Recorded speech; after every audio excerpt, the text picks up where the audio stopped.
வசனத்தை கேட்டும் உலக கவலைகளும் ஐஸ்வர்யத்தின் மயக்கமும் மற்றவைகளை பற்றி உண்டாகிற இச்சைகளும் உட்பிரவேசித்து வசனத்தை நெருக்கி போட அதனால் பலனற்று போகிறார்கள். இவர்களே முள்ளுள்ள இடங்களில் விதைக்கப்பட்டவர்கள்.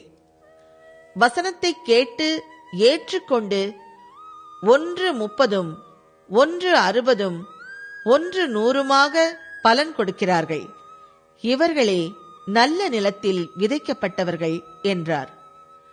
பின்னும் அவர் அவர்களை நோக்கி, விளக்கை தண்டின் மேல் வைக்கிறதற்கே அன்றி மரக்காலின் கீழாகிலும் கட்டிலின் கீழாகிலும் வைக்கிறதற்கு கொண்டு வருவார்களா?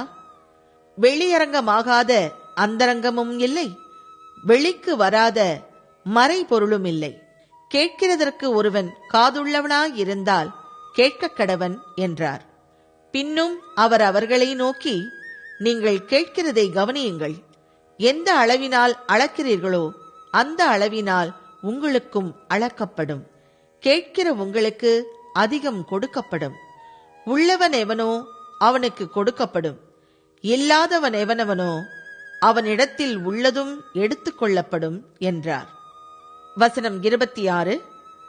பின்னும் அவர் அவர்களை நோக்கி, தேவனுடைய ராஜ்யமானது ஒரு மனுஷன் நிலத்தில் விதையை விதைத்து இரவில் தூங்கி பகலில் விழித்திருக்க அவனுக்கு தெரியாத விதமாய் விதை முளைத்து பயிராகிறதற்கு ஒப்பாயிருக்கிறது.